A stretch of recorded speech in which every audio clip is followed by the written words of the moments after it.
Jadi hari ini kamu harus bekerja. Bibir Ayunda dari tadi sudah mencebik begitu mengetahui Bima suaminya akan langsung bekerja, padahal usia pernikahan mereka belum ada seminggu. Iya sayang, ada sesuatu yang harus aku kerjakan dan Radit tidak bisa mengatasinya, saut Bima sembari memasang arloji di pergelangan tangannya, sementara Ayunda bergelayut di lengan pria itu. Tapi kan, sayang, tolong mengerti kali ini ya, nanti akan aku usahakan untuk pulang lebih cepat. Bujuk Bima dengan suara yang sangat lembut. Pokoknya sikap Bima yang dingin, Bima yang ketus benar-benar sudah tidak terlihat lagi sekarang. Ya udah deh kalau begitu, janji ya akan pulang cepat. Bima menganggukkan kepalanya dan mendaratkan ciuman singkatnya di kening Ayunda kemudian mengecup bibir istrinya itu. Bima kemudian melangkah ke arah ranjang dan meraih dasi yang memang sudah dipersiapkan oleh Ayu di saat pria itu hendak memasang dasinya sendiri seperti biasa. Dia tiba-tiba berhenti dan melirik ke arah Ayunda. Ahem. Bima berdaham memberikan kode. Ada apa sayang? Ayunda mengernyitkan keningnya. Alih-alih memberikan jawaban, Bima justru berakting seakan kesulitan untuk memasang dasinya. Melihat hal itu sontak saja membuat Ayunda berdeci dan mendekati Bima. Kalau mau aku bantu pasangin langsung bilang aja, apa susahnya sih? Jangan berakting seperti tadi. Ayunda meraih dasi yang sudah menggantung di leher Bima dan memasangkannya dengan benar dan rapi, sementara Bima hanya terkekeh mendengar protesan istrinya itu. Di saat Ayunda baru saja selesai memasangkan dasi Bima, tiba-tiba wanita itu mematung dengan alis bertaut dan ekspresi wajah wanita itu tentu saja membuat Bima bertanya-tanya. Ada apa sayang? Kenapa kamu tiba-tiba terdiam? Tanya Bima. Aku hanya tiba-tiba merasa kalau adegan aku memasang dasimu tadi sudah pernah aku alami, tapi aku tidak tahu kapan. Tapi sumpah aku merasa kalau aku sepertinya sudah pernah mengalaminya. Tutur Ayunda membuat Bima tersenyum penuh makna. Itu namanya deja vu sayang, yaitu perasaan bahwa kamu pernah melakukan atau melalui hal yang sama sebelumnya. Itu berarti selama ini di pikiranmu hanya ada aku. Bima mengerlingkan matanya menggoda. Cih, kamu terlalu percaya diri. Ayo kita turun ke bawah saja. Ayunda mendorong pelan tubuh Bima dengan wajah memerah, membuat Bima tertawa. Seperti biasa, Tristan menepikan mobilnya di depan sebuah sekolah elit dengan sangat hati-hati karena banyak siswa-siswi yang hendak masuk ke dalam gedung sekolah itu. Kamu masuk, Gih. Nanti kamu tunggu kakak seperti biasa. Jangan pulang dengan siapapun termasuk Arya. Sekalipun aku mengabari kamu kalau aku tidak bisa menjemput. Aku akan usahakan untuk meminta supir pribadi menjemputmu. Kamu paham kan? Sebelum Salena keluar dari dalam mobil, seperti biasa Tristan tidak lupa untuk mengingatkan. Salena sontak mengerucutkan bibirnya merasa kesal, karena setelah pria dewasa di sampingnya itu memutuskan untuk mengantar dan menjemputnya pulang, ruang geraknya jadi terbatas. Kenapa cemberut seperti itu? Tristan menatap tajam ke arah Salena. Gimana tidak cemberut? Aku merasa ruang gerakku jadi terkekang, Kak. Benar-benar membosankan. Rumah, sekolah, rumah, begitu aja terus. Ini masih 3 hari aja aku sudah bosan, apalagi sampai seterusnya. Protes Salena masih dengan bibir yang mengerucut. Tristan diam untuk beberapa saat seperti sedang memikirkan sesuatu. Kemudian pria itu menarik napasnya dan menghembuskannya dengan cukup keras. Baiklah, nanti kakak akan usahakan ketika menjemputmu kakak tidak akan mengantarmu ke rumah. Kalau kakak tidak punya banyak pekerjaan, kakak akan bawa kamu shopping ke mall. Tapi kalau kakak ada pekerjaan, kakak akan bawa kamu ke kantor.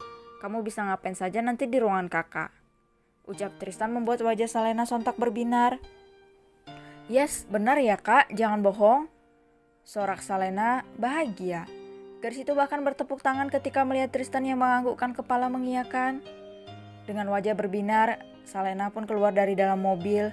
Setelah melambaikan tangannya, Tristan pun melajukan mobilnya dengan kecepatan sedang. Ketika berbalik, hendak masuk ke dalam area sekolah, wajah binar Salena seketika menguap entah kemana begitu melihat tatapan dingin dan penuh amarah dari Reno, pemuda yang statusnya merupakan pacarnya. Siapa dia? Apa kamu ada main dengan om-om? Apa begini caramu untuk mendapatkan uang? Dengan mendekati om-om kaya? Plak, tangan Salena sudah mendarat dengan mulus di pipi Reno hingga membuat pemuda itu terbelalak. Kamu, beraninya kamu? Apa? Kamu mau balik memukulku? Jaga bicara kamu kalau bicara ya. Dengar?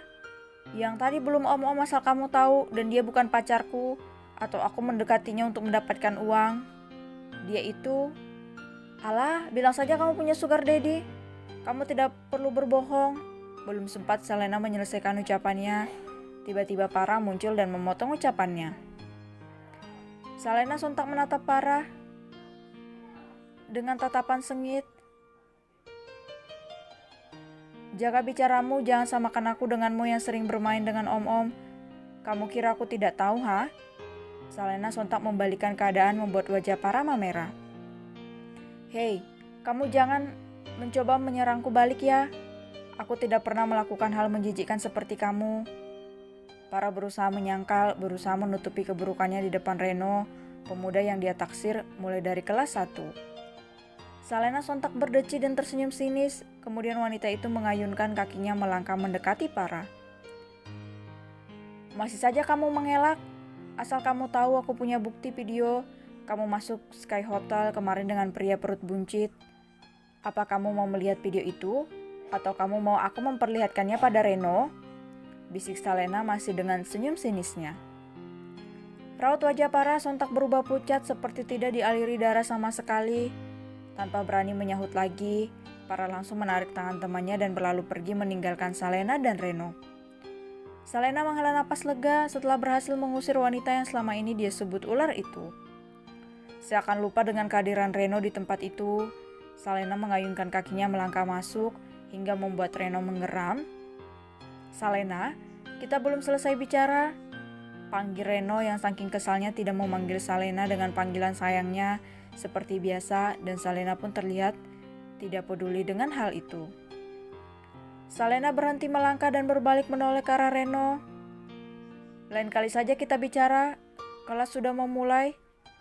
Tanpa menunggu jawaban dari Reno, Salena pun melangkah kembali meninggalkan pemuda itu. Sialan, lagi-lagi aku dikacangin sama perempuan miskin itu, umpat Reno dengan tangan terkepal keras. Di sela-sela kegeramannya, tiba-tiba sudut kanan bibir Reno tiba-tiba membentuk senyum licik. Tidak masalah Reno, sebaiknya kamu jangan terlalu mempermasalahkan hal itu. Bukannya itu pertanda kalau wanita itu murahan, jadi kamu pasti dengan mudah untuk mengajaknya gituan. Jadi sebaiknya kamu baik-baikin dia dan bersikap kalau kamu merasa bersalah karena menuduhnya yang tidak-tidak tadi. Apa tadi dia bilang? Parah juga suka main dengan om-om. Kalau begitu kamu juga bisa melakukannya dengan Parah kalau kamu memintanya, Reno. Reno berbicara dengan dirinya sendiri dan seketika membayangkan kalau dia sedang mencumbu dua wanita itu. Ah, sial. Sepertinya aku sudah mulai terpancing. Ini nih akibat nonton film biru tadi malam. Sepertinya aku harus mulai mendekati Parah dan mengajaknya nanti sepulang sekolah. Dia pasti langsung mau kalau aku ajak. Kepala Reno sudah mulai dipenuhi dengan pikiran-pikiran kotor.